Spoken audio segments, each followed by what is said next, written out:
Doctor صاحب heart attack ہو گیا ہے، مریض آپ کے پاس آ گیا ہے، تو کیا طریقہ علاج ہے آپ کا؟ کیا کرتے ہیں آپ اس کے ساتھ؟ اگر کسی مریض کو ہارٹ اٹیک ہے تو سب سے پہلے تو ہم اس کو خون پتلا کرنے والی گولیاں دیتے ہیں. ان کی فیملی سے ہم ڈسکس کرتے ہیں، انہیں انفارم کرتے ہیں کہ یہ طریقہ علاج ہے جس میں ہارٹ اٹیک کی صورتحال میں جو انٹرنیشنلی جو ریکمینڈڈ ہے وہ یہ ہے کہ آپ جو شریان بند ہے اس کو اینجیوگرافی کر کے دیکھیں. جہاں سے وہ بند ہے اس کو ود ان 90 منٹس یا تو کھولیں، یا اگر آپ کے ہاسپٹل میں وہ طریقہ علاج موجود نہیں ہے اور آپ کا قریبی کسی ہاسپٹل میں موجود ہے جہاں پہ وہ مریض تقریباً 120 منٹ میں وہ پہنچ کے اپنا علاج کروا سکتا ہے تو آپ اس ہاسپٹل میں بھیجیں. تو یہ ایک انٹرنیشنلی ریکمینڈڈ طریقہ علاج ہے کہ ہارٹ اٹیک کسی بھی ہاسپٹل میں اگر مریض کو ہو پتہ چلے اس کو آپ دوائی دیں خون پتلا کرنے والی، اور اس کے بعد اس طریقہ علاج کو یا تو خود کریں اگر آپ کے اسپتال میں وہ سہولت ہے، یا پھر دوسرے ہاسپٹل میں اس کو ریفر کریں جہاں پہ وہ جا کے یہ کروا سکتا ہے. دوسرا طریقہ علاج جو اس کے علاوہ موجود ہے وہ یہ ہے کہ آپ خون پتلا کرنے والا ٹیکہ جو ہے وہ ایسے مریض کو لگائیں جو کہ پاکستان میں عام طور پہ اس کو سٹریپٹوکائنیز یا ٹی پی اے مختلف اسپتالوں میں موجود ہے. یہ اس پہ ہم جا سکتے ہیں. جو عام لوگوں میں جو متھ ہے کہ یار یہ ہر دفعہ جو ہے وہ اینجیوگرافی کر دیتے ہیں اور سٹنٹ لازمی ڈال دیتے ہیں، یہ بہت زیادہ متھ ہے ڈاکٹرز اور عام مریضوں کے درمیان. تو کائنڈلی اس کا بتائیے گا کہ جب اینجیوگرافی ہوتی ہے تو یہ سٹنٹنگ جو ہے یہ ہر مریض میں لازمی ہوتی ہے یا اس کے بغیر بھی جو ہے وہ ٹھیک ہو سکتا ہے؟ ایک تو اینجیوگرافی کا بتا دیجیے گا لوگوں کو. اچھا، اینجیوگرافی یہ ایسا ایک طریقہ علاج ہے جس میں ہم خون کی ایک شریان وہ ہاتھ سے بھی ہو سکتی ہے، وہ ٹانگ سے بھی ہو سکتی ہے. اس شریان کے رستے جو ہے وہ ایک چھوٹی سی جو ہے وہ کیتھیٹر لے کے جاتے ہیں جو دل کی شریانوں تک پہنچ کے وہاں پہ کیمیکل جسے ہم ڈائی یا کنٹراسٹ کہتے ہیں وہ انجیکٹ کرتا ہے، اور وہ دیکھتا ہے کہ کس جگہ پہ بلاکیج ہے، آیا بلاکیج ہے یا نہیں ہے، اور اگر ہے تو وہ کس جگہ پہ بلاکیج ہے، اور اس کے لیے طریقہ علاج جو ہے اس کی بلاکیج کی سیویرٹی کی بیسس پہ جو ہے وہ آگے ڈیسائیڈ ہوتا ہے. اور یہ جو اینجیوگرافی کے دوران ہم جو مشین جسے ہم اینجیوگرافی مشین کہتے ہیں اس کو ڈفرینٹ اینگلز میں ڈفرینٹ وے میں روٹیٹ کر کے عام زبان میں سمجھ لیں کہ ہم کیمرے کی مدد سے تصویریں لے رہے ہوتے ہیں، اور ان کو بعد میں امیجز کی انٹرپریٹیشن کر کے ہم فیملی کے ساتھ ڈسکس کرتے ہیں کہ یہ وہ مریض ہیں جن کو خدا نخواستہ بائی پاس کی ضرورت ہے، یا یہ وہ مریض ہیں جن کو سٹنٹ لگانے کی ضرورت ہے، یا یہ وہ مریض ہیں جن میں بیماری نہ ہونے کے برابر ہے یا بہت کم ہے اور وہ دوائیوں سے جو ہے وہ چل سکتی ہیں. اور میں ایک چیز بتا دوں آپ کو، یہ جن شریانوں کا علاج ہم کرتے ہیں یہ دل کی شریانوں کا صرف 10% ہے، جو کہ اوپر والی بڑی شریانیں ہیں. جو باریک شریانیں ہیں نیچے ان میں بھی بیماری ہو سکتی ہے جو کہ انجائنا یا ہارٹ اٹیک کی علامات دے سکتی ہیں مریض کو. اور اینجیوگرافی کرنے پہ اکثر ہمیں پتہ چلتا ہے کہ جی اوپر والی شریانیں جن میں سٹنٹ لگ سکتا ہے یا بائی پاس جن کے لیے کیا جاتا ہے وہ نارمل ہے، لیکن مریض کی جو ای سی جی میں بھی تبدیلیاں ہیں اس کو علامات بھی آ رہی ہیں. تو ایسا نہیں ہے کہ ایسا مریض جس کی ہم اینجیوگرافی کر رہے ہوں اس کو دل کا مرض نہ ہو. دل کا مرض جو ہے وہ اس کا علاج جو ہے وہ مختلف ہر مریض کے حساب سے ہوتا ہے، اور ایسے مریضوں میں اوپر والی شریانیں ہو سکتا ہے ٹھیک ہو، نیچے جو ہے وہ باریک شریانوں میں مسئلہ چل رہا ہو.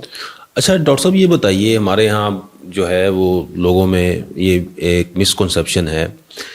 کہ اینجیوگرافی کون سے مریضوں میں کی جاتی ہے اور بائی پاس جو ہے یہ کون سے پیشنٹس میں کیا جاتا ہے؟ جی، اینجیو پلاسٹی جو ہے اگر سمجھیں کہ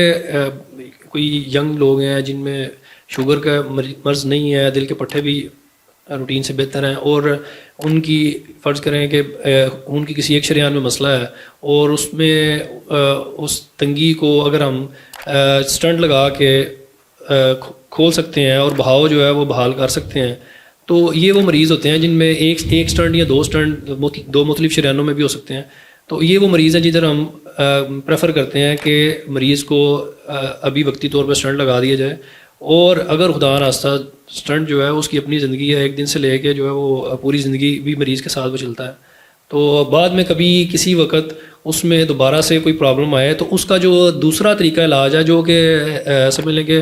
بائی پاس جسے ہم کہتے ہیں، جو کہ ہم سمجھتے ہیں کہ یہ طریقہ علاج جو ہے وہ زیادہ شدت و بیماری کی، یا ایسے مریض جن میں شریانے جو ہیں وہ بہت زیادہ خراب ہیں یا سٹنٹ نہیں لگ سکتے، تو ان میں یا جن میں شوگر ہے، دل کے پٹھے کمزور ہیں، تو ایسے مریضوں میں ہم پھر بائی پاس کی طرف سرجن سے مشورہ کرتے ہیں کہ یہ وہ مریض ہیں جن کو ہمارا یہ خیال ہے کہ اگر ہم اسٹنٹ لگائیں گے تو شاید اتنا فائدہ نہ ہو جتنا کہ یہ بائی پاس کروائیں تو شاید ان کو فائدہ ہو سکے. اچھا، لوگ میں نے دیکھا ہے کہ بہت زیادہ ڈرتے ہیں بائی پاس سے، تو کیا بائی پاس کے کوئی نقصانات بھی ہوتے ہیں؟ جی، نقصانات بیسیکلی تو یہ آپ کی جو بیماری ہے اس کا ایک طریقہ علاج میں سے ایک طریقہ علاج ہے. صرف فرق یہ ہے کہ جو اینجیوپلاسٹی ہے اس میں جو دل جو سینہ ہے وہ آپ کو کھولنا نہیں پڑتا. آپ باہر سے ایک کیتھیٹر لے کے جاتے ہیں، ایک تار دل کی شریان میں جاتی ہے، دل کی شریان جو ہے اس کے اندر جو تنگی ہے اس میں ہم رستہ بناتے ہیں اور اسٹنٹ لگاتے ہیں اور باہر آ جاتے ہیں. لیکن اسٹنٹ جو ہے وہ ایک فارن باڈی ہے، اور فارن باڈی کا جو ہے وہ جسم میں جا کے مختلف طریقے سے جسم جو ہے اس کو ایکسیپٹ کرتا ہے، ریئیکٹ بھی کر سکتا ہے اس کے خلاف اور ایکسیپٹ بھی کر سکتا ہے. اور جو بائی پاس ہے اس میں جسم کی اپنی ہی شریانیں، اپنی ہی جو وینز ہیں ان کو ایک سرجن جو ہے وہ جسم کے مختلف حصوں سے لے گا اور ان کا جو دل کی جو شریان جہاں پہ تنگی ہے اس تنگی کے آگے جو ہے وہ خون کا جو بہاؤ ہے اس کو بحال کرنے کے لیے ادھر وہ جوڑ دے گا. تو اس صورتحال میں مریض کا جو دل کے پٹھے ہیں اس کو خون کا بہاؤ جو ہے وہ بحال ہو جاتا ہے.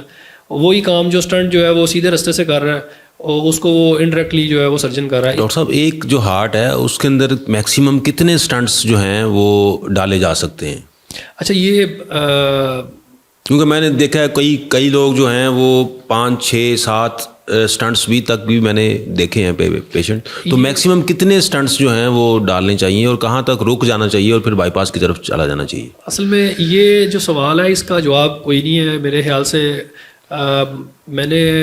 ایسے بھی لوگ دیکھے ہوئے ہیں جن میں 10 سے 15 بھی اسٹنٹ پڑے ہوئے ہیں. اچھا. اور ایسے بھی لوگ ہیں جن میں جو ہے وہ میں ذاتی حیثیت میں جانتا ہوں جن میں ایک ہی شریان میں